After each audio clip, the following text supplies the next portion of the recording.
إن عدة الشهور عند الله 12 شهرا في كتاب الله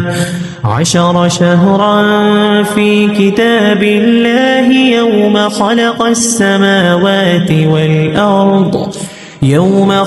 السماوات والأرض منها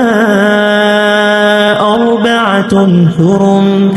ذلك الدين القيم فلا تظلموا فيهن أنفسكم